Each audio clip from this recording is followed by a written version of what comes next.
¿Qué tal estás, Juan? Bienvenido, bien, tío.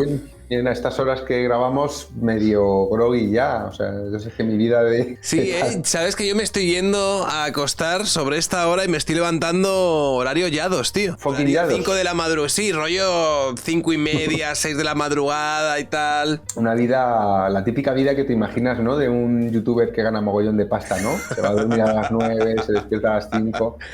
De ese tipo. Bueno, tío, a ver, estamos aquí reunidos. Realmente no tenemos ningún tipo de perdón en ámbito identitario, ¿sabes? No tenemos ninguna redención alguna por ningún lado. Nos dirán que huele a smegma este directo y cosa más. Huele a smegma. Algo olerá seguramente. Más que otros, evidentemente. Más que algunos platós. Yo te he convocado en relación a este Me Too, ¿no? Que de repente, con años de retraso con respecto a lo que se vio en Estados Unidos, pues estamos viviendo ahora en España de manera además bastante repentina, porque fue de la noche a la mañana. Oye, ha salido esto de Carlos Bermúdez. Yo además me enteré, ¿sabes? A media mañana.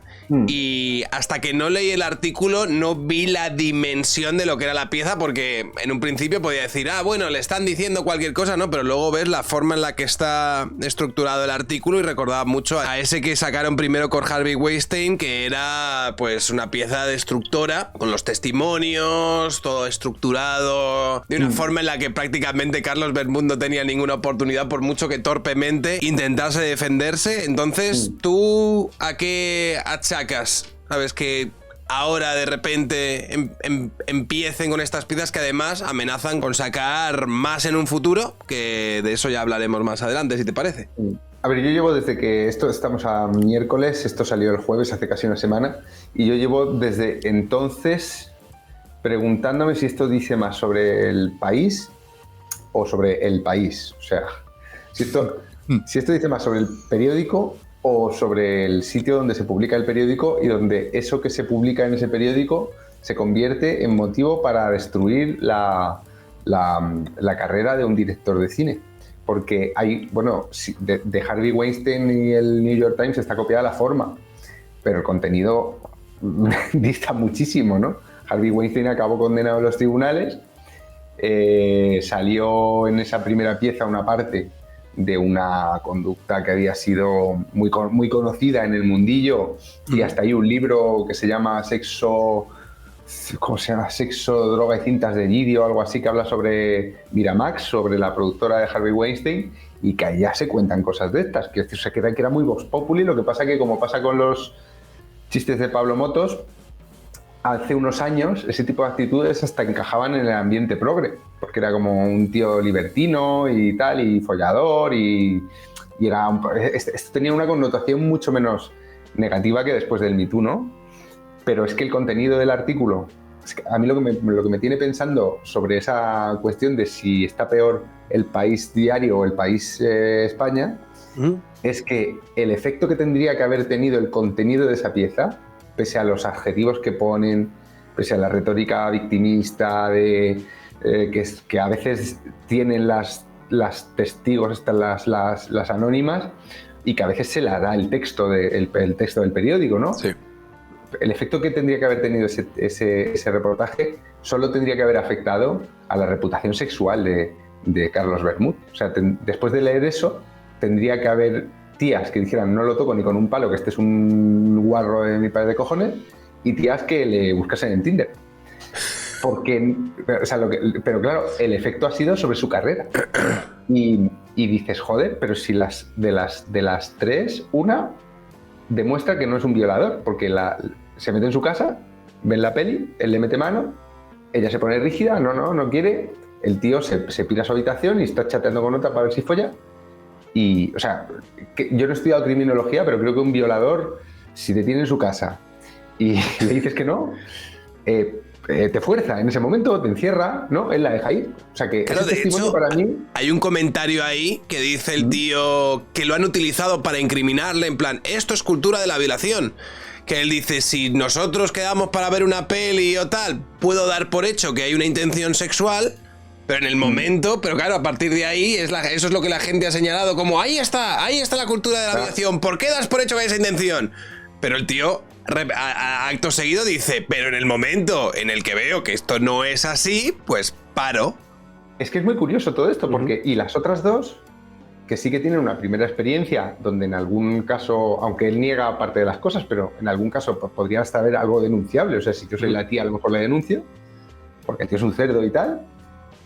Pero es que, claro, como luego ya se lo encuentran en fiestas y se lo vuelven a follar y no le comunican nunca que no les gusta eso, porque es que aquí la clave es, yo creo que lo decías tú en un vídeo, es de comunicación. O sea, ¿qué mensaje recibe este tío? Pues que les gusta porque siguen follándoselo cuando se lo encuentran, claro, ¿no? Ahí el país utiliza la falacia de... Hemos consultado con unas expertas en justicia de género, sí, ¿no? sí. Y las expertas dicen que es que, bueno, que es habitual, que las mujeres son víctimas de violación, que lo normalicen y que vuelvan a tener relaciones con sus agresores, sobre todo cuando son personas cercanas. Yo eso lo puedo entender, ¿vale? Puedo entender que una persona, una chica pueda ser agredida sexualmente, por ejemplo, por su pareja. Claro. ¿Vale? Y luego, ¿sabes? Intentando interiorizar, normalizar eso, en algún momento pueda seguir manteniendo relaciones con su pareja hasta que de repente se da cuenta de la clase de relación de abuso que tiene con este, pero yo eso no lo puedo entender en una relación en la que te has acostado con él una vez, ha sido algo traumático y terrible, no le has visto en 6 meses, que es lo que describe, y te lo encuentras en una fiesta de forma esporádica, sin que haya ningún tipo de relación coercitiva, jerárquica y demás, y ahí la chica decida, no, pues ahí me volví a acostar con él y a partir de ahí empezamos una relación de 1 año y medio. ¡Hostias! Claro, por eso yo pienso en el efecto que ese contenido, el contenido, digo, lo que se cuenta, tendría que tener sobre la vida sexual de Carlos Bermúdez, me parece amplio, y porque es un reportaje de la prensa rosa, aunque venga envuelto en la sábana del País y con una especie de retórica de social justice warrior o algo así. Esto es un reportaje de la prensa rosa, nos está desvelando las intimidades sexuales morbosamente de un tipo más o menos conocido, por lo menos en el mundillo de Malasaña y alrededores, ¿no? Entonces, claro, si el efecto ha sido ya en Los Feroz que fue al día siguiente, la destrucción del tipo, que se vuelve intocable, yo lo que me planteo es que vivimos en un país que está ya jodido. Claro, es que a la vez salía que a Rubiales lo van a juzgar por agresión sexual, por el tico. Sí. A Jenny Hermoso la han nombrado la segunda mujer más influyente del mundo en Forbes y en la revista Político. Entonces dices, a lo mejor no se circunscribe a España sino a Occidente. Pero me preocupa realmente que eso que se está diciendo en ese reportaje tenga el efecto que ha tenido. Porque basta leerlo. O sea, yo cuando lo empecé a leer, por el tono, porque empiezan con el testimonio de la primera vez de esta tía, ¿no? La coge el cuello y no se quiere poner condón. Y yo pensaba, o sea, a mí me provocó un impacto emocional, digamos, empezar con la lectura, de decir, ¡guau, hostia, qué cerdo, tal, no sé qué, ¿no? Pero a medida, claro, que ibas leyendo, esos mismos testimonios, quitando la retórica, lo estaban exonerando, porque te dabas cuenta de que 2 de ellas repetían voluntariamente y libremente cuando se lo encontraban y esporádicamente, o sea, no había ni siquiera una relación de dominio, y la otra demuestra que Carlos Bermúdez acepta el no. O sea, que sabe lo que es el consentimiento. ¿No quieres? Pues vete a tomar por culo. ¿Es un gilipollas? Sí, pero desde luego no es un violador, ¿no? Entonces, claro, ¿cómo es posible que eso haya tenido este efecto? O sea, es como que nos hemos cegado por la retórica Me Too, y sobre todo también porque en el mundillo del cine los hombres están acojonados. Porque, claro, estarán diciendo, ¡puf! O sea, estarán cogiendo las agendas. Yo me imagino como el rumor es que el País va a sacar más cosas antes de los Goya. Y si yo lo sé, lo saben los actores que van a ir a los Goya. Porque yo tampoco estoy muy en la pomada. Yo me he enterado, o sea que ellos seguro que lo saben. Yo me los imagino, tío, hablando con todas las ex, con todos los rollos de los últimos 15 años y mandando cajas de bombones, intentando establecer un control de daños, porque no me explico, sin el miedo de los hombres, que el mundo del cine haya expulsado tan tajantemente a Carlos Bermúdez por eso. O sea, yo creo que aquí juega, por un lado, la ideologización, es que ya ni ideologización, la religión secular, que es el feminismo identitario, sí, que eleva a la categoría de estúpida, de virgen con la cabeza vacía, a la mujer, ¿no? Crea esa imagen de la mujer absolutamente disparatada, que no es una adulta, que puede libremente follarse a un tío muchas veces y en realidad no está siendo libre, hasta que no comulga leyendo ese moda, ¿no? O sea, por un lado está esa religión que hace que permee la idea de que las mujeres no son libres y que por tanto los hombres las manipulan, o sea que las mujeres son inferiores a los hombres, es lo que nos dice este feminismo. Y por otra parte, el miedo en el sector específico del mundo cultureta, donde hay muchos hombres de izquierdas que viven rodeados de gente que considera que esto es pecado. Entonces, claro, echa la vista atrás y dice, joder, con los kilómetros de polla que yo he metido, como mínimo un 2% da para sacarme del país. ¿Tú crees que estos hombres han tenido la oportunidad de combatir esto?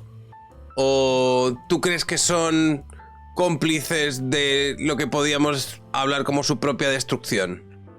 Porque eso había como... Yo recuerdo que lo comenté con Pedro Herrero y él decía, claro, que él estuvo debatiendo estos temas, tal, y veía a los aliados y demás y decía, hostias, pero no te das cuenta que al que van a cancelar no es al señor o de derechas y tal, es a todos los que os movéis en estos ambientes relacionados con periodismo, televisión, cine, ambientes universitarios y demás, donde la mayoría sois perfiles como el tuyo. Pedro Herrero tiene razón en parte, yo creo. A ver, Donald Trump ha tenido ya varios juicios por agresión sexual y cosas de estas. Sí. Y puede ser presidente. Y se la suda a los republicanos. Se la suda a ese tipo. O sea, si las acusaciones que se han hecho contra Donald Trump se hubieran hecho contra Biden, pues... O sea, contra Biden hay rumores de que es un pederasta y tal, y, ¿no? Y sacan vídeos ahí. El tío es raro, ¿no? Es creepy. Pero si hubiera cosas tan contundentes, digamos, aunque sea en fase de investigación, como las que pesan sobre Trump, pues, es que difícilmente se podría presentar. Es verdad que los hombres de izquierdas viven bajo la influencia de este feminismo y viven realmente en la contradicción de haber sido muchas veces malasañeros muy lúbricos y muy festivos y haber recibido, después del 15M, este feminismo ¡pum!, que ha llegado como el bloque cuadrado del Tetris, que te jode la partida, pues haberlo recibido como liebres en la carretera. Entonces muchos no se han atrevido a moverse desde entonces. Yo cuando hacía la investigación de Anónimo García, lo más gracioso era ver que, claro, porque él se movía en ambientes de izquierdas, de izquierda podemita y para arriba, ¿no?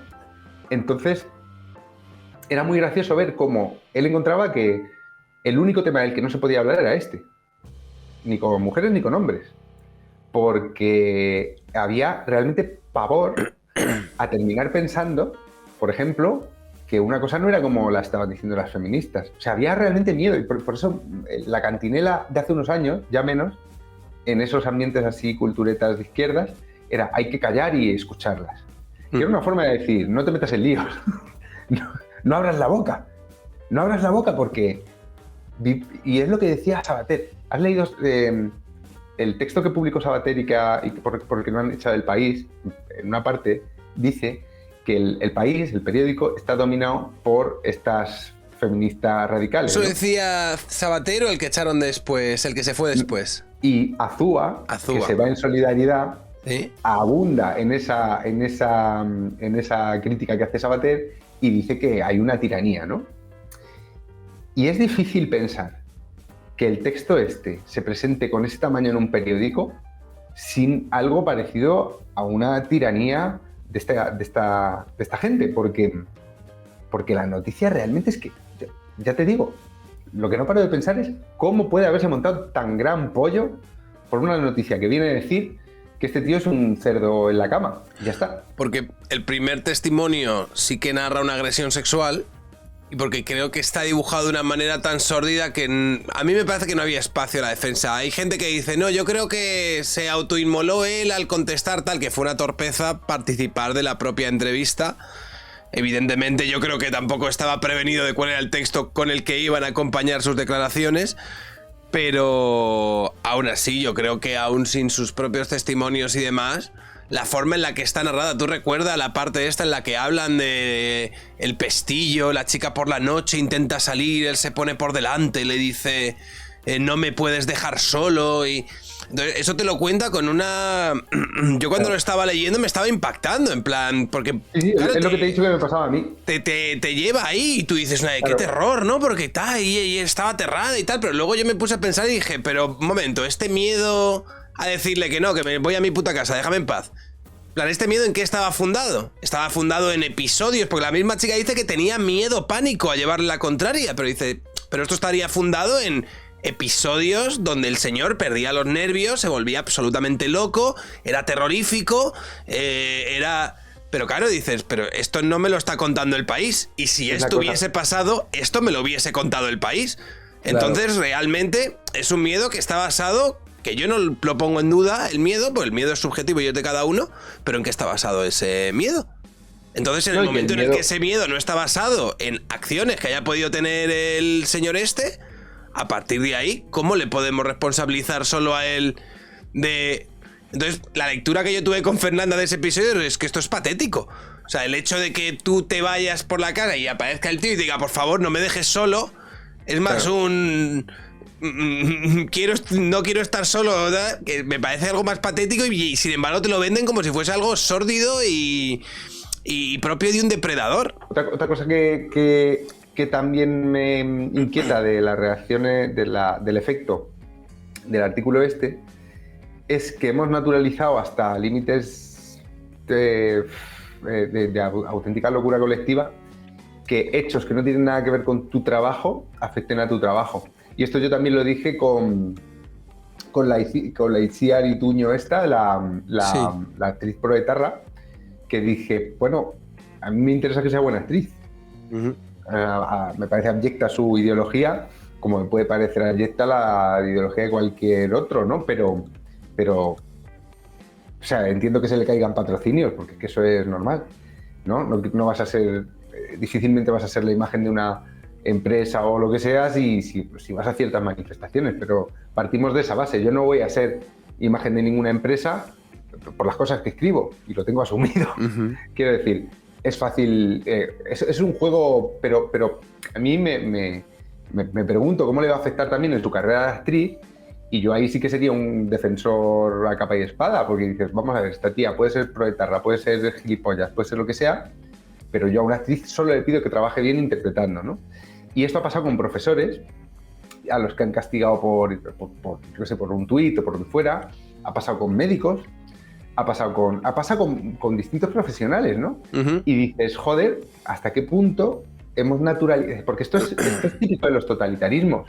Yo no digo que vivamos en un totalitarismo woke, porque esto también lo está haciendo la derecha, persiguiendo a gente por sus ideas, etcétera, ¿no? Pero es una cosa típica del totalitarismo, que tu ideología política acabe destruyendo tu reputación laboral, cuando no tiene nada que ver. O sea, una cosa sería, yo qué sé, que la Itziar Ituño esta fuera profesora de ciencia política. A lo mejor ahí ya sí que, ¿no? O yo qué sé. Pero claro, lo que se está contando lo que se contaba de Harvey Weinstein era cómo abusaba en el trabajo de las tías. Sí. Lo que se ha contado de... Oye, pero es que Harvey Weinstein, no sé si te acuerdas, que incluso dentro del contrato que tenía con su propia compañía había un apartado que estaba reservado para pagar todas las denuncias de acoso sexual que le pudiesen poner potencialmente en un año. Claro, y tenía como sus bonus, en plan, si tienes menos de 5, tanto. Como te pases de 5 y tengamos que pagar 5 indemnizaciones por abuso sexual, te vamos a penalizar con tanto. Eso es una auténtica barbaridad. Y era un señor que verdaderamente tenía poder, claro, comparado con esto. De lo que acusan a este tío, hay la tercera, la primera vez que se lían, no trabaja con él, y ya después sí empieza a trabajar con Carlos Bermud, pero no, o sea, pero digamos que es casual, y también ella parece, por lo que dice, que permanece en la relación esporádica o medio esporádica, porque él le dice que a lo mejor le va a conseguir un trabajo, va a montar una productora y tal. O sea que ahí sí que habría una pequeña relación, pero no es un tío que, o sea, no han salido las actrices de sus películas o o las ayudantes de dirección o de producción, ¿sabes? Las becarias de los rodajes, a decir que iba metiéndole dedos en los coños. O sea, no ha salido nada así. O a decir, vamos a ver. No, si tú quieres trabajar en esta industria, amenazar con si no tienes sexo conmigo, esto va a pasar o esto no va a pasar. Lo hubieran contado. Entonces a mí lo que me preocupa es eso, vale, este tío, yo si tengo una amiga, le digo, no te lo tires. Te lo digo en serio, ¿eh? O sea, yo después de leer eso y tengo una amiga, le digo, ¿tú has leído lo del País? Yo le pasaría el artículo del País a una amiga que se lo quisiera tirar. Le diría, mira, o sea, cuidado, ¿eh? A lo mejor ¿no? O sea, llévate un teaser. Pero claro, es que le han jodido la carrera. Y a mí esto es lo de la cultura de la cancelación, es lo que siempre me asusta, que es ver hasta qué punto la gente, la sociedad, naturaliza que por un mal comportamiento en la vida privada, no solo tu imagen pública, sino tu trabajo, se puede ir a tomar por el culo. Claro, tú hablabas del caso de Itziar Ituño, pero es cierto que en el caso de Itziar Ituño, todo el Team Facha ha salido, no, está cancelada y tal, ha perdido patrocinios, pero al mismo tiempo ha habido una reacción muy fuerte por parte de su propio gremio, del mundo de la cultura. Voy a escribir una carta, no, en solidaridad, no, la firma Luis Tosar, la firma los Bardem, la firma Alberto Sam. O sea, básicamente sí que ha habido de alguna manera una defensa por parte de aquellos que trabajan con ella y que potencialmente pueden...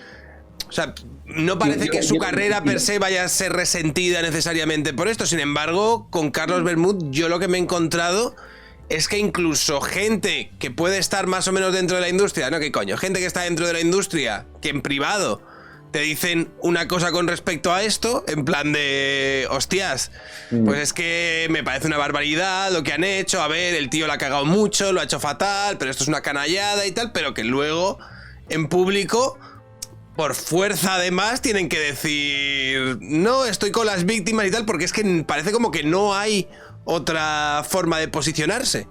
O sea, yo eso, hasta que me empecé a leer, hasta que dije, a ver cuál es la reacción de Juan, porque estuvimos un par de días que no logramos hablar, dije, a ver cuál es la reacción de... Porque yo estaba pensando en un momento, es que a lo mejor a este tío no le defiende nadie, ¿sabes? A lo mejor este tío, rollo de, no, pues sí, es un depredador sexual y ya está, no hay duda sobre ello.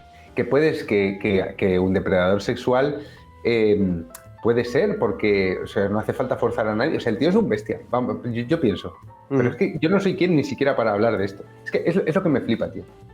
¿Cómo caemos en el embudo de pasar de tirarnos en brazos de la prensa rosa? Yo no tendría que saber esto. O sea, a mí me parece muy bien que las pibas, que además lo hacen, pongan a caldo y se lancen el mensaje de que un tío es veneno en la cama. Porque hay que tejer este tipo de redes de información, ¿no? Pero claro, esto es exponer la vida privada de una persona con un sesgo muy, muy, muy negativo, sin que esta persona... ahora voy a esa parte, pero... O sea, me doy cuenta de que el morbo al final hace que hasta... defendiéndolo, caigas en la trampa, ¿no? Porque aquí la cuestión para mí es mucho más primaria, ¿eh? No deberíamos saber ciertas cosas de las personas que no lo han expuesto. O sea, si tú vas a Sálvame y te pagan y cuentas tú cómo follas, pues me parece guay. Pero yo siempre lo pensaba también con Louis C.K. Cuando salió lo de Louis C.K. en el Me Too, yo decía, joder, este es un pavo que tiene 2 hijos, ¿no? Que sí, que ha sido un cerdete, que no está condenado por los tribunales. Este es Louis C.K. es el que se pidió a... Se masturbaba delante. Como les pedía permiso, era todo como muy patético, ¿no? Y yo siempre pienso un poco, joder, desde un punto de pudor, de decir, o sea, cuando la prensa rosa lo hace con pibas me parece lo mismo. Porque la prensa rosa sí que a las tías las despellejan, ¿no? La prensa rosa se cuentan verdaderas burradas de la vida privada de la gente, a veces porque lo venden y a veces porque los paparazzis lo van persiguiendo, ¿no? Y yo no sé, es que estoy pensando mucho últimamente sobre esto, sobre la privacidad, sobre la forma en la que hemos entregado nuestra esfera íntima a los demás y hemos abierto esas puertas y estamos permitiendo ya que se nos juzgue por asuntos que no deberían salir tampoco tanto de la intimidad. O sea, este tío es un cerdo. ¿Por qué cojones yo lo sé? O sea, que lo sepa su círculo, la gente que se corra la voz en su mundillo, ¿no? Para que las incluso tías forme vayan parte un del poco cotilleo. prevenidas. Cotilleo, pero el cotilleo antes de las redes sociales y fuera de la prensa del corazón, que solo afectaba a los verdaderamente famosos, el cotilleo era muy útil para este tipo de cosas.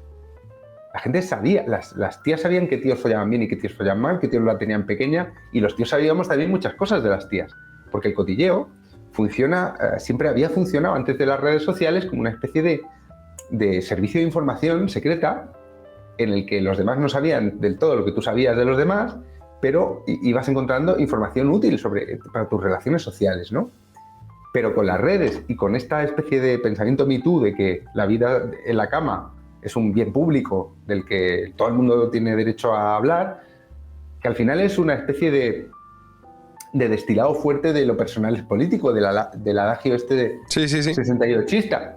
Claro, pues nos hemos convertido en personas que están absolutamente expuestas a que ese cotilleo nos destruya.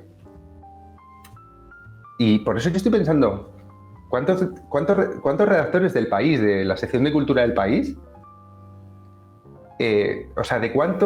¿cuántos redactores de cultura del País tienen 2 o 3 amantes muy descontentas? ¿Cuántas becarias han pasado por ahí que claro. no en se el país fueron deben pensar, bueno, el ya nos mejor de los cargamos a Pello humores? Riaño, ¿no? O sea, debe ser el sacrificio de Pello Riaño quizá nos ha puesto a salvo a nosotros, ¿no? Ya ha caído un periodista que estaba en el País, ¿no? Pello Riaño, si siguiera con vida social, esto lo hubiera promocionado mucho. Claro. Esto de Carlos Bermúdez, vamos, porque lo hacía sistemáticamente, lo hizo durante el Me Too.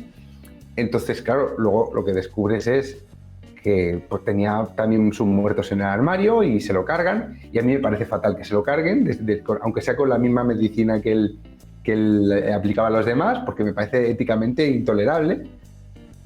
Pero ¿hasta qué punto hemos naturalizado que esto que está pasando es normal? Que de pronto tú y yo estemos hablando de la vida sexual de Carlos Bermúdez y... No, pero fíjate, es como si de repente a alguien le cancelasen por... no sé. Este señor es un rata. Perdona. Este señor no... ¿Sabes? Siempre se escaquea a la hora de pagar, tal, no sé cuántos, y de repente te hiciesen una pieza destructiva en el país que claro, básicamente significase tu muerte civil, porque además que yo cuando lo leía decía, joder, tío, es que a este señor se le acaban de apagar las luces. Y dije, luces, cámara de acción, rollo de... tío, que este señor se ha trabajado una carrera dentro del cine... Claro, da igual todo. Las redes parasociales que él tiene dentro de la industria, todo eso es como de repente, de un día para otro, se apaga. Claro, se apaga y tú fíjate otra cosa. Y ya está, y no hay más. Y tú fíjate otra cosa más chunga. Carlos Bermúdez creo que no tiene hijos, es que ni siquiera lo sé. Pero daría igual. En el Me Too ha habido... Claro, lo que pasa es que en el Me Too eran muy millonarios y las caídas no han sido Claro. a la indigencia. Pero esto se lo hacen a un tío con hijos. O con familia a su cargo, una madre mayor, o lo que sea. O sea, esto se lo hacen a alguien de quien dependen otras personas y lo que nadie está pensando son las víctimas colaterales. Es que te puedes cargar te puedes cargar muchas cosas. Te empiezas cargando una hipoteca y a lo mejor acaba una familia de la calle. Es que no se piensa. Se cree que, o sea, se convierte en una especie de símbolo vacío. A nadie le importa. No, claro, yo estos días a mí me extrañaba mucho que estaba todo el mundo, hay que estar con las víctimas, y yo estoy diciendo, tío, si nadie sabe quién coño son las víctimas. Las víctimas Claro. son anónimas aquí. Las víctimas son testimonio 1, testimonio 2, testimonio 3. O sea, el único que ha muerto aquí es el tío este. Eso se lo decía yo a Samantha Villar en la Sí. tele el otro día, que Sí, ya te hablaba de escuché. las víctimas que tenían miedo a la repercusión de denunciar, y yo decía, bueno, puede que tengan miedo, ¿vale? Pero aquí la única repercusión cierta es que este tío se ha ido a la mierda. Igual que es como es que a mí yo realmente con lo de Luis Rubiales este verano ya dije, vale, ya no hay nada que hacer. No, total, ¿eh? No hay nada que hacer. Además que fue tan obvio, o sea, fue tan delante de todo el mundo, el beso menos sexual de la historia, no se podría hacer un beso menos sexual que ese y más de euforia del momento y demás. Y daba igual, ¿eh? Daba igual cómo lo pusieses, cómo lo vieses, que saliese la tía descojonándose, qué tal, que no sé qué, que fue relato. Yo te lo apaño. Es muy cínico, es muy cínico. Y es un cinismo que se protege con chantaje emocional, porque te dicen, no hay que mirar a las víctimas no deben ser cuestionadas. Primero, la has convertido en víctima tú porque, o ella misma se quiere convertir en víctima, pero, o sea, esto de quejarse no te hace víctima, pasarlo mal no te hace víctima, tener un problema no te hace víctima, no necesariamente, todos tenemos problemas. Yo no soy víctima de nada. O sea, yo tengo problemas, pero no soy una víctima, ¿no? Podría. Hay gente que se hace la víctima. Yo detesto eso, ¿no? Entonces, luego, claro, están dando un mensaje cínico. El mensaje cínico de lo de Luis Rubiales era: esto ha sido gravísimo. Eso había que ser hacía falta ser muy cínico para sostener que aquel pico era una agresión sexual. Pero lo sostuvieron. Y añadían esa barrera cuando salías y decías, pero si la tía se estaba riendo, si estaban todas descojonadas. Si durante varios días estuvieron descojonadas hasta que entró el sindicato FoodPro. Y entonces te decían, no, pero es que no hay que cuestionar a las víctimas. Claro, es como... Sí, no, claro. Es como el meme este de Dios existe. ¿Por qué existe? Porque lo pone en la Biblia. ¿Quién ha escrito la Biblia? Dios. Dios existe porque lo dice en la Biblia. Claro, dices, claro, es lo mismo. Es un laberinto sin salida porque dices, vale, no me dejas cuestionar que sea una víctima, porque eso ya es pecado capital. O sea, yo no puedo decir, no es tan víctima. Yo, en lo del pavo este del Bermud, dices, bueno, alguna puede ser víctima de algo que casi es un sexo agresivo, que casi yo puedo entender hasta que lo hubieran, ya te digo, denunciado en el momento o después, ¿no? O sea, que entiendo que sí que puede haber un componente de una violencia sexual, tal. Pero claro, en la reiteración libre y voluntaria, eso se resiente. Claro, es cuando aparece la esta de género que es capaz de racionalizar cualquier tipo de evento, cualquier tipo de episodio que resulte en violencia machista y la víctima que actúa siempre... mira, si la señora hubiese nada más ver a Carlos Bermúdez en la fiesta, si hubiese meado encima, reacción de víctima. Si la señora le hubiese dado una reacción de víctima, siempre habrá una manera de racionalizar que es que la víctima puede actuar así o así, pero no puede actuar de ninguna manera que nos haga concluir que no es una víctima. Eso claro. Me gustaría preguntárselos a esa. ¿Cómo sería alguien que no es una víctima? ¿Cómo reaccionaría alguien que no es una víctima? Pero es que en esta religión secular, al final, o sea, es que nos reímos cuando lo dice Irene Montero. El otro día en el sentido de la birra, su definición chiflada claro. De lo que es una mujer es que claro. No es una definición chiflada, es la que ha permeado en la sociedad. Porque sin esa definición chiflada de que la mujer es igual a víctima y ya está, no se sostiene todo esto. O sea que por eso casos como este a mí me producen desazón por la imagen que da de la sociedad en la que vivo, que es una sociedad donde estas cosas cuelan. Entonces, claro, cuando lo dice Irene Montero es muy fácil reírse. Y como ella es odiada incluso por feministas, pues con las antitrans y tal, pues enseguida montan en cólera. Pero en realidad las antitrans comparten la definición que tiene Irene Montero de lo que es una mujer. Le suman la biología. Pero para las feministas radicales la mujer es una víctima. Y entonces todo lo que hace, él lo hace desde el prisma de la víctima. Y la víctima es irresponsable. O sea, la víctima es un ser pasivo. Y esto es muy grave. Claro, si la mujer es un ser pasivo, el hombre es un ser activo. Pues el hombre perpetra. El hombre puede ayudar, pero lo que hace casi siempre es destruir, ¿no? Entonces, es curioso que con tanta emancipación femenina, el concepto que tienen de la mujer sea subyugada al hombre. Es un ser que no se mueve, que recibe hostias o que recibe lo que sea, pero Entonces, claro, como ser pasivo, no puedes juzgar sus actos, porque es irresponsable. Porque actúa, digamos, todo lo que haga desde esa posición es natural, vamos a decir. Entonces, me choca que nos riamos abiertamente de que Irene Montero no sepa responder a una mujer, sino diciendo que es una persona que sufre más que las demás y que está más oprimida y que hay más posibilidades de que la violen, pero luego socialmente lo aceptemos de facto, tácitamente, cuando esta historia destruye a Carlos Bermúdez, sin cuestionar en ningún momento el por qué a la segunda le acepta el no, aunque sea con cara de gilipollas, y las otras dos son ellas las que vuelven. Claro, ¿qué dice la feminista a las expertas estas que citan? Que no vuelven ellas, porque la mujer es un ser pasivo. Son atraídas por un magnetismo diabólico de este señor, que es el que como un titiritero las está manejando, y hasta que no cobran conciencia no rompen esos hilos. O sea, nos están diciendo eso, lo mismo que Irene Montero. Claro, pero... Y yo sinceramente no me lo creo. Es lo que dije también en el espejo público. No considero que la mujer sea inferior. Es lo que tú hablabas de juzgar la vida sexual y demás. En el momento en el que estamos hablando de eso, ya estamos empezando a valorar esto desde un punto de vista moral, de yo veo esto así. Entonces yo no creo que en lo que nos están contando en esos episodios, yo no creo que Carlos Bermúdez sea un ser inocente y puro. Pero lo que tampoco creo es que estas señoras sean carentes de toda responsabilidad. Pero eso que tú has dicho, claro, forma parte... Tú lo estabas llamando religión secular. Mira, justo me he comprado hoy un libro que se llama La religión woke, que me lo estaba hojeando. Y estamos entrando ya en un punto que es eso, que es total y absolutamente una cuestión de fe, tío. ¿Qué hace la religión? Convierte las cosas en símbolos. La religión es una mirada simbólica sobre el mundo. Entonces, para la religión todo significa algo. Por eso son las profecías y todo este rollo. La mente religiosa no ve hechos, ve señales.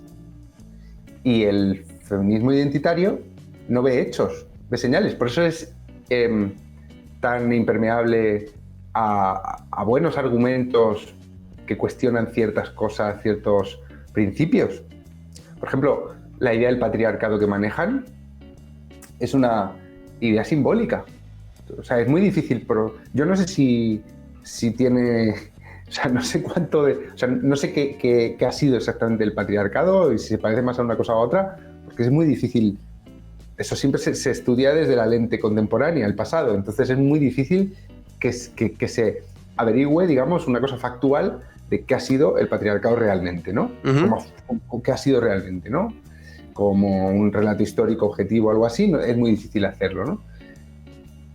Pero hay ciertos cuestionamientos muy interesantes que se pueden hacer a la idea de patriarcado como sistema de sumisión, ya, que es el que se maneja popularmente y también un poco académicamente. Y es el patriarcado como un sistema que infantiliza a la mujer y que por lo tanto también la cuida. Porque dices, esto lo decía Camille Paglia, decía, ¿cómo es posible que haya habido tantísimos siglos de patriarcado sin que las mujeres se hayan rebelado hasta ahora? Hasta muy recientemente, ¿no? Hasta las sufragistas o ya en la Revolución Francesa empezaban, ¿no? Pero ¿cómo es posible que un sistema de esclavitud, donde el esclavo vive en la alcoba con su amo, al que debería estar matando sistemáticamente, no haya generado esa violencia? Y entonces Camille Paglia lo que decía es, porque había ventajas. Y las ventajas empiezan en el mujeres y niños primero, en tú no vas a la guerra, y tú estás en tu casa, y el otro está matándose a currar o pegando tiros en una guerra. Claro, o sea, hay ciertas ventajas en no tener responsabilidad. Que al final el patriarcado sí que ha sido eso hasta... las mujeres no podían votar, no podían abrirse cuentas corrientes, no tenían propiedades. Eran niñas. Vale, pero los niños viven en un mundo muy confortable. Eso es lo que dice Camille Paglia, ¿no? Y lo que dice también Daniel Jiménez en el libro este tan buenísimo, ¿no? El de Demonizando al varón, ¿no? Claro, si te fijas, esto es una cosa que a mí me tiene también muy loco, la idea de las feministas identitarias es puro patriarcado. en el sentido en que lo dice, en que lo describe Camille Paglia, que es la mujer es una niña eterna. Todos tenemos que cuidarla. No podemos que no llore. Si llora tiene razón. Hostia, no es responsable de sus actos. En el artículo de Carlos Bermúdez, yo lo que leo es una visión patriarcal de la mujer. Patriarcal en este sentido. Claro. Porque es, no, son, ¿cómo libremente? No. Si no tienen cabeza. Es lo que te están diciendo las expertas. Y son feministas. Claro, pero es como la prolongación de pertenecer del padre al marido ahora mismo a la institución, al feminismo institucional, que es el que va a aplicar las políticas que tú necesitas para poder defenderte, para poder cuidarte, para poder... Además utilizan siempre esos términos que son como muy... de guardería. Sí. De cuidarnos entre nosotros, tal, no sé cuántos. Oye, y una pregunta, y ahora mismo, quiero decir, yo lo estaba hablando con... Bueno, te iba a decir, a Héctor le conoces, sí, pero lo estaba hablando con Héctor, que no voy a decir su apellido por no tocarle los cojones, pero lo estaba hablando con Héctor y decía... Y le estaba hablando de... Se está hablando de una lista, van a sacar más nombres, esto al final, pues...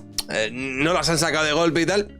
Y él me decía que eso podía generar que los hombres en algún momento se rebelasen. Y es cierto que con las personas que yo he hablado, en este caso del mundo de la cultura, otros hombres y demás, que dicen esto de Carlos Bermúdez ha sido una burrada, todo el mundo básicamente ha cedido esto y tal, dice, pero a partir de ahora...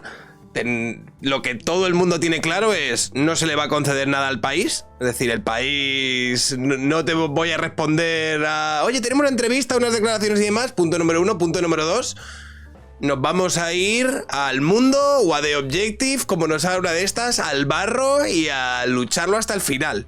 O sea, ¿tú crees que podría haber algún tipo de respuesta de...? La respuesta está viniendo en los chavales que son unos misóginos de tres pares de cojones. Sí. O sea, la respuesta siempre va a ser mala, porque el identitarismo nunca ha convocado otra cosa que identitarismo. Sí. Entonces, la respuesta va a ser identitaria y yo la respuesta la estoy viendo cuando voy a un instituto y se me acercan los bros y yo, claro, son chavales y no les culpo, ¿no? Porque se han criado en ese sistema donde es que prácticamente les han dicho, no en todos los casos, ¿no? Pero muchas veces se ha insinuado en la escuela que ellos ya lo están haciendo muy mal, ¿no? Y han llegado a un mundo, no sé si han nacido en el año 2005, ellos han empezado a ser conscientes del mundo políticamente bajo esa tiranía, ¿no? Que decía Azúa, ¿no? Y bajo esa desigualdad. Entonces, la reacción que yo me estoy encontrando es esa.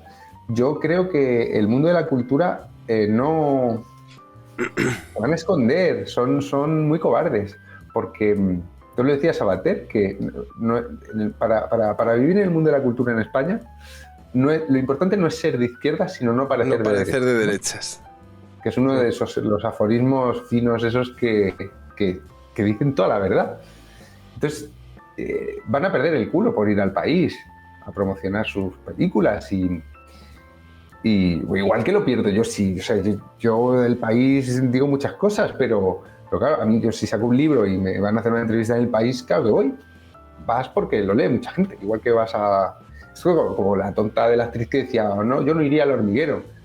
Pues primero nadie te ha invitado y segundo, claro que irías. Si tienes algo que promocionar, ¿cómo no vas a ir? Y vas a ser simpatiquísima con Pablo Motos, porque no eres tonta. Entonces, no. Yo creo que en el mundo de la cultura, tío, no hay ninguna reacción a esto. ¿Por qué no? Porque yo, por ejemplo, en otros momentos he visto cierta reacción, pero siempre en gente que está fuera, que son outsiders. Dentro no. Dentro no. Es... Yo lo pienso como... Sería una cuestión parecida a morir matando. Es decir, yo sí que me puedo imaginar a uno que dice, que me habéis matado y tal. Mañana imagínate que sale un nombre, no vamos a decir ninguno, pero sale un nombre X y esta persona ya ve de alguna forma que o han acabado o están intentando acabar de su carrera y va a ser algo que probablemente funcione. yo sí que le puedo ver respondiendo. Pero no le va a apoyar nadie. E intentando defenderse. Sí, pero va a ser una cruzada solitaria. Sí. Eso es lo que le pasó a Anónimo García. A Anónimo García, ya lo sabes, tú conoces la historia perfectamente. O sea, él, lo que se cometió contra él fue una burrada. Era muy fácil explicar que su acto del Tour de la Manada era irónico y se quedó solo. Y se ha convertido en un Quijote de su propia cruzada. Y yo le he ayudado porque yo estoy fuera del mundillo de la cultura. O sea, a mí no me... O sea, yo ahí no tengo nada que ganar ni que perder. Pero cuando salió el libro no salía en reseñas. Entonces, no. O sea, habrá gente, claro. Lo que yo no entiendo es que no se denuncie por difamación. Yo no sé si Carlos Bermud... Es que cuando esto te pasa realmente te destruye, ¿eh? Uh-huh. O sea, es que yo he hablado con muchas víctimas de linchamientos y es que te destruye realmente. Cuando él se recomponga un poco, si es que lo hace... Yo a Carlos Bermud, por cierto, no lo conozco, ni siquiera... O sea, nunca he hablado con él y no sé cómo es, por tanto, no sé cómo lo asimilará o no sé qué estará pensando. Pero yo lo que entendería que tendría que empezar a pasar es que tendríamos que hacer las personas, los ciudadanos, lo que hizo Johnny Depp. Te denuncio por difamación. O sea, ¿cómo te atreves a joderme la vida? Porque es que lo del país es que está muy bien hecho, porque no mienten. O sea, en el país no hay, o sea, en ese artículo no hay una sola mentira. Hay una interpretación maliciosa y nauseabunda de unos hechos escabrosos que algunos de ellos podrían ser denunciables incluso, eso lo concedo, pero lo que se construye con eso es una especie de retrato de un monstruo que me atrevería a jurar, o sea, o a decir que no tiene por qué ser Carlos Bermud. Uh-huh. O sea, no creo que sea tan terrible. Pensaba, por ejemplo, seguro que tiene amantes contentas. O sea, no puede ser... O sea, el tío tiene una forma de... Parece que tiene una forma de follar o ha tenido en algunos casos muy nefasta y muy horrible. Vale. Pero habrá más gente que se lo haya tirado, ¿no? O sea, yo siempre pienso en eso. Por ejemplo, cuando... Pero es una cuestión de estadística, tío. Hay que decir, claro. Yo lo estaba pensando, por ejemplo, el otro día que salía José Coronado, que parecía que estaba hecho un flan cuando le preguntaban por estos temas, ¿sabes? Así. Hecho un flan. Y tal, no sé qué, y se ponía muecas, tenía torcido el gesto, pero tal, no, las víctimas, tal, y aún así todavía metió la pata, aunque estaba intentando, ¿sabes? Decir lo que el otro esperaba que la gente quería oír. Claro, yo ese tío, lo que tú dices de estar contando y tal, pero tú imagínate José Coronado. Te has follado. El tío hace 20 años decía que se había follado a 1000, 2000 tías. Digámosle que está echándole... Digamos que a lo largo de toda su vida, vamos a ir por lo bajo, José Coronado se ha follado a 1000 tías, muchas de ellas dentro de la industria. Que por una cuestión de estadística... Ha metido el equivalente a la línea 6 de metro de Madrid, de polla. Más o menos. En círculo, pero claro, y de color gris. Tú piensa...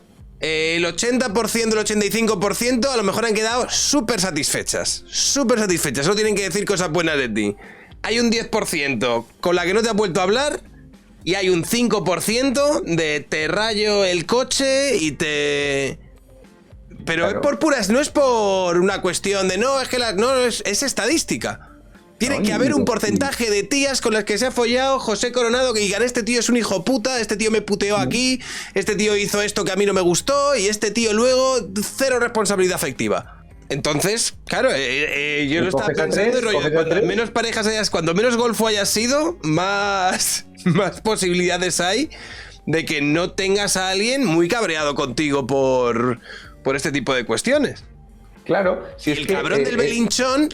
Perdona, que tenía el tuit fijado que tiene es de contádmelo todo. Plan, venid aquí, mandadme los mails, si habéis pasado por cualquier cosa, estamos aquí con los brazos abiertos porque tenemos muchas cosas que escribir. Yo esto no lo sé seguro, porque no conozco tampoco a Belinchón, pero digamos alguien que sí conoce a ambas personas, a Bermud y a Belinchón, me ha dicho que eran medio colegas, o sea que... Sí, a mí también me ha llegado que, claro, Belinchón por lo visto fue el primero que le hizo la entrevista después de darle la Concha de Oro, tenía cierta complicidad con él por algo así, Y a mí me consta que alguna vez habían ido de copas. Vale, pues que eso tampoco es gran cosa, porque en el mundillo de la cultura, pues... Pero lo que me queda más o menos claro leyendo las declaraciones de Bermud en el reportaje, no es tanto que Bermud sea subnormal, que lo parece, porque esas declaraciones vienen tamizadas en una pieza que está intentando destruirlo. Claro. Entonces tenemos que recordar que es un narrador, el que te está diciendo las frases de diálogo de Bermud, es un narrador que es juez y parte, o sea, no es neutral. Entonces yo no sé hasta qué punto han seleccionado de lo que él dice lo que peor le deja. No lo sé. Bueno, yo no sé si es lo que peor o lo que mejor, pero lo han seleccionado para ponerlo en los momentos clave para que tú al leer eso te estés creando una historia en tu cabeza que está además confirmando la historia que los periodistas quieren que te confirmes. Claro, y en ese sentido, igual que en seleccionar 3 testimonios de una vida sexual que no sé cuán larga es, o cuántas tías han estado con él, o si ha tenido novia, es que no sé nada del resto de su vida, pero seleccionando esas partes, es como en aquel capítulo de Los Simpson que conseguían que que Homer dijera que había que matar a no sé quién, ¿te acuerdas? En un noticiario de la tele. O sea, yo puedo seleccionar, si yo tuviera acceso a la vida de Belinchón, estoy seguro de que podría seleccionar, haciéndolo a mi criterio, elementos que lo colocasen como una persona buenísima y como una persona malísima. Entonces, me parece un tanto tramposo.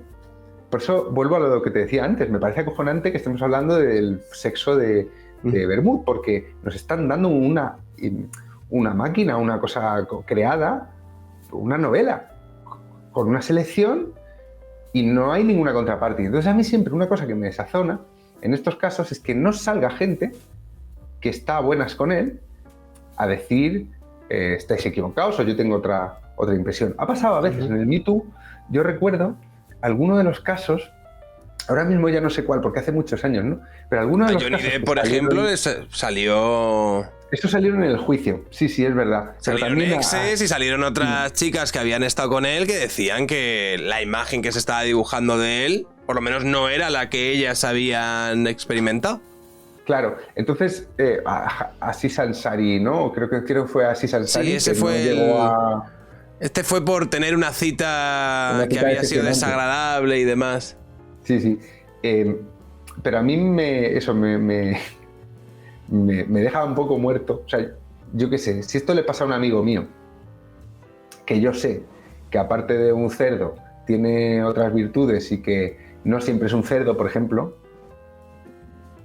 si yo sé que no siempre es así de cerdo, pues yo lo querría decir, ¿no? Querría ayudarle. Porque al final esto es una difamación, en el sentido de que se hace una selección muy peyorativa, se expone. ¿Y por qué te decía esto? Por lo de, ¿podría él denunciar al país? Yo estaba hablando con un abogado hoy y me ha dicho que sí. Porque el daño que produce la pieza está buscado. O sea, el país sabe lo que ha sido el Me Too y ha copiado la estructura del Me Too para hacer un Me Too en España. Entonces el abogado me decía que en ese sentido tal, pero yo le preguntaba, ¿pero no mienten? Y él me decía, es que la selección es parte de una mentira.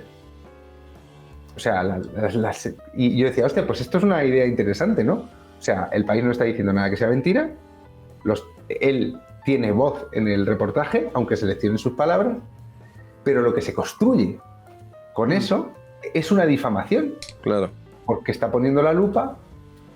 Y me flipa también que aceptemos, o que la sociedad acepte, que esa difamación ya mancha hasta tal punto al individuo como para que su cine, que a mí me encanta, no me gustan todas las pelis de Carlos Bermud, pero creo que es uno de los directores más interesantes.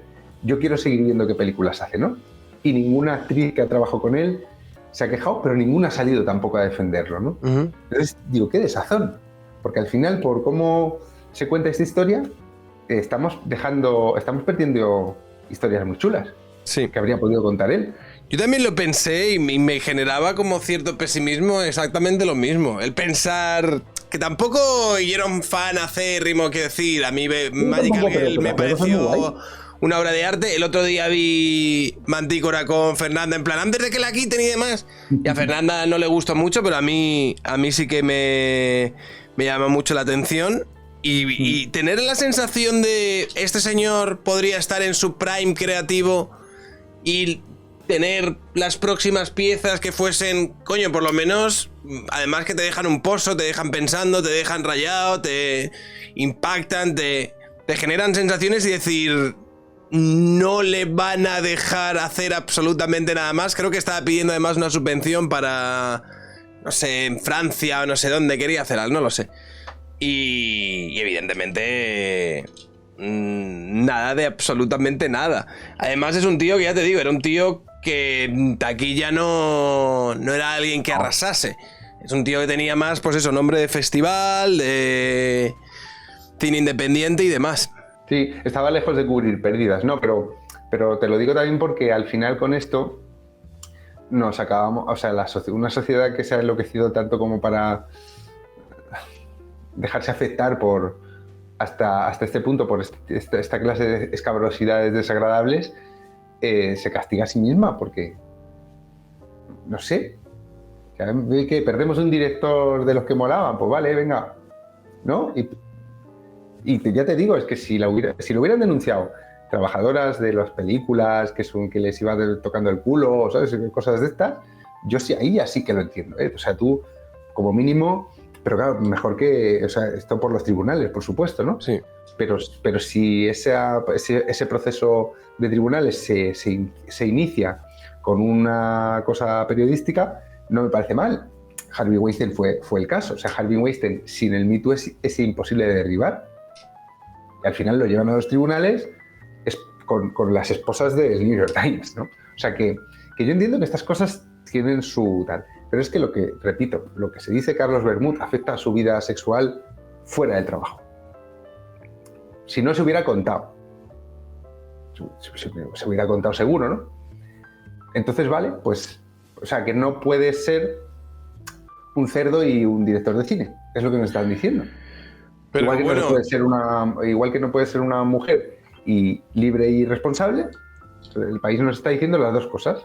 Esto que estamos diciendo, aquí nosotros prácticamente dándonos la razón el uno al otro y todo esto, al final somos totalmente no outsiders. O sea, en el último lugar remoto y demás, es decir, no veo yo, y lo decías a partir del caso de Rubiales, no veo yo que haya ni siquiera un indicio de que esto se vaya a cuestionar por aquellos que yo creo que además van a ser los más afectados por la historia. Es decir, parece como que está abocado a que esto pase y desemboque en lo que tenga que desembocar, que no sé lo que coño va a ser. Bueno, no sé, yo, ya que se ponen, pues que rueden todas las cabezas, que vaya por todos.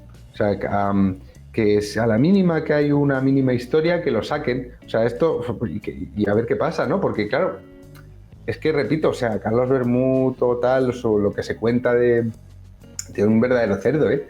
Tengo amigas que se han acostado con tíos así, ¿eh? Sí. Y no los han vuelto a tocar ni con un palo, porque no les ha molado. O sea, que hay gente... o sea, que es moralmente reprobable la conducta esta, siempre que la otra persona no entre en ese juego, que es el caso de estas tres tías, o en parte porque repetían. Quiero decir, es que esto es muy raro, pero al final, tío, al final es que es verdad que estamos fuera nosotros porque vivimos en una sociedad puritana, en el sentido de que el sexo ocupa un lugar desproporcionado. El sexo con una idea de la honra, con una idea de la pureza, con una idea de lo que hay que preservar y toda una cosa como muy trascendente aplicada a las mujeres. Entonces, claro, esto yo pienso que solo se puede romper con cambios generacionales. Pienso que llegan una generación que vuelva a ser pues una guarrindonguería gigantesca y que hasta entonces pues estamos en una sociedad victoriana. O sea, Sí. ya está. y no se puede... Y no es solo aquí, es que, ya te digo, la repercusión internacional de Jenny Hermoso me desazona. Sí, yo eso realmente se lo dije, porque claro, hablé con alguien que estaba como dentro de la industria, que estaba preguntándome y tal, y dije, a ver, yo creo que lo que ha quedado claro y lo que si miramos alrededor tenemos que darnos cuenta, y esto es algo que también me preocupa de que Carlos Bermud no estaba, a lo mejor no era muy consciente del mundo en el que se movía. Había una disociación en plan de no sé si te das cuenta en lo que está pasando a tu alrededor, como para que tú puedas ir en este plan a la hora de mantener relaciones y demás, pero hay que tener en cuenta que ahora mismo vivimos en un mundo en el que a Rubiales se le está juzgando por lo penal, por el episodio que vimos todos. Y una vez asumimos que a Rubiales se le está juzgando por lo penal, por eso, a partir de ahí, echar cuentas.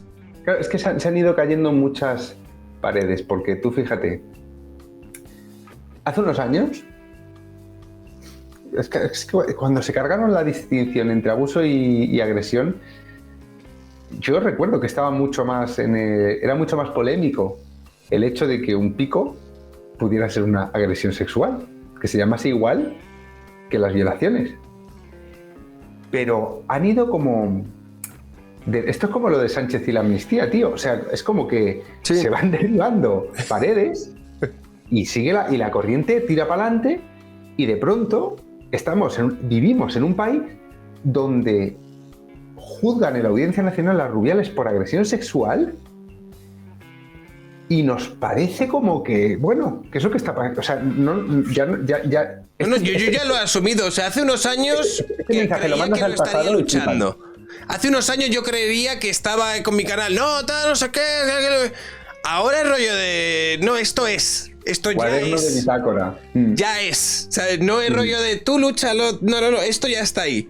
Ahora a partir de ahí, ¿a dónde cojones vamos? Pero además teniendo en cuenta eso. Sí, pero además pasa otra cosa.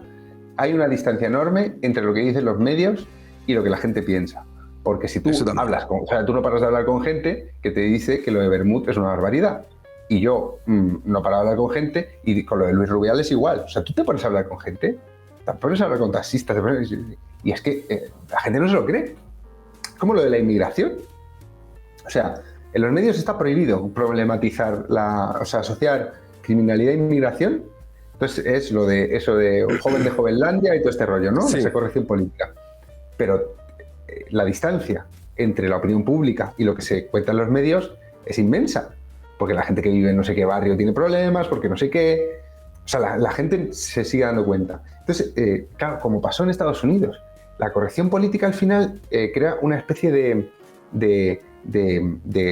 o sea, como una especie de torre de marfil, y arriba está la élite hablando y por los medios de comunicación y en los políticos y haciendo leyes de élite dominadas por esta movida. Es como el lenguaje inclusivo nadie lo usa en la calle, pero las instituciones lo usan, lo promueven, se educa a los niños, no sé qué, con lenguaje inclusivo. Pues pasa lo mismo. Entonces, ojo, con eso que dices tú de que no tiene ningún efecto esto tal, tú tienes audiencia, a mí me lee mucha gente, y cuando dices una de estas, yo el otro día lo dije en la tele, que se supone que en la tele, cuidado, digo lo de Carlos Bermud, dije ¿Sí? lo que pensaba, y no te creas que ha habido una mala reacción.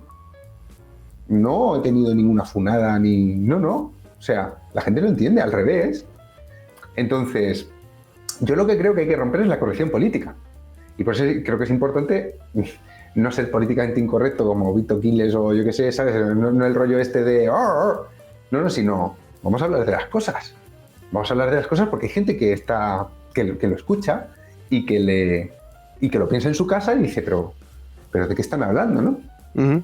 O sea, que no lo digo por ser activista ni nada. Yo tampoco soy activista ni quiero generar ningún cambio social y al revés. No, a ver, no es una cuestión de no quitar el enfrentarse a este tipo de cuestiones y demás, pero yo se lo digo, por ejemplo, mucho a mi audiencia y tal, el rollo de chavales, que no. O sea, que tened en cuenta que vivís en este mundo y a partir de ahí... ya vosotros cuestionarlo, criticarlo y tal, intentar que haya un cambio discursivo, que se mueva la ventana de Overton, llámalo como te salga de las narices, a mí me parece que es correcto. Pero asumiendo que a Rubiales le están juzgando por un pico en la Audiencia de Madrid. Ya claro, por una ley que se ha hecho desde una élite política y sobre un caso que se ha distorsionado totalmente en cuestión de días por parte de una élite mediática. O sea, tú lo contaste muy bien en el canal. Yo estaba de vacaciones y no escribía cuando lo de Rubiales. Pero yo te iba viendo a ti en el canal cómo tú ibas haciendo, ibas sacando cómo cambiaban los discursos de los periodistas deportivos. Que los primeros días decían, no sé qué, jaja. Y de pronto se ponían una cara así de estamos muy comprometidos contra la violencia sexual. No, ahora lo he entendido, ¿no? He aprendido. Y era mentira, es un ejercicio de cinismo. Es que lo divertido de esto, yo creo en las cosas que... Yo cuando escribo artículos creo en lo que estoy diciendo, me puedo equivocar, pero yo creo que estoy diciendo la verdad, ¿no? Pero lo que te das cuenta es que hay un gran cinismo. Claro. Hay un gran cinismo. Pero yo hasta cierto punto puedo entender el cinismo cuando realmente dice, no, es que tu carrera se va a la mierda. Pero es que tu carrera se va a la mierda porque todo el mundo es cínico. Ya. Porque si aquí, cuando sale lo de Carlos Bermúdez, hubiera un debate y la gente dijera lo que pensaba, lo que piensa... Pero ¿quién? O sea, ¿qué hubiese pasado, sinceramente, Juan, si alguien en la industria del cine sale el artículo de Carlos Bermúdez con la fuerza con la que sale y de repente aparece un productor X o aparece un José Coronado Y y dice... A mí la verdad esto que ha hecho El País me parece una barbaridad y y dice un tercio de lo que hemos dicho tú y yo aquí. Yo he hablado con un actor grande, vamos a decir, estos días, que me ha dicho, no fui a Los Feroz para que no me preguntaran. En la alfombra, claro. Porque si me preguntan, digo lo que pienso. Entonces no fue. Y no fue por inteligencia, pura inteligencia, supervivencia, porque no puede ser un tío. Tiene que ser, o sea, si viviéramos... Claro, es que esto yo en 2017 publiqué el libro ese de la postcensura. Es que esto es la postcensura, es la espiral del silencio. Esto es, nadie te está obligando a callarte, pero precisamente porque todos nos callamos, nadie se atreve a hablar. Claro, entonces si es un tío es un loco, ¿no? Que habla. Pero esto, claro, esto tiene que ser una cuestión de libertad. Si hubiera libertad para opinar, entonces la gente opinaría, pero no hay libertad para opinar y entonces vivimos en las espirales del silencio. En el mundo del cine hay mucha gente, hombres y mujeres, hombres y mujeres, pero esto no es identitario, que consideran que lo que ha hecho El País con este tío es una canallada, ¿no? Y no lo dicen. Te lo dicen por teléfono, pero no lo dicen. Y ese es el problema, que no lo dicen. Tienen que decir, pero sí, no sé. Yo lo que más detesto siempre que me digan es que qué huevos le has echado con un tema, no sé, de polémico a lo mejor. Pero, o sea, que tú lo piensas igual, pero te callas, ¿no? Eso es lo que me estás diciendo, es eso. Y me da mucha rabia porque al final el silencio, o sea, el poder de toda esta censura, al final de toda esta censura sin ley, de todo este ambiente de censura, es el miedo. Y el miedo se alimenta con gente callada.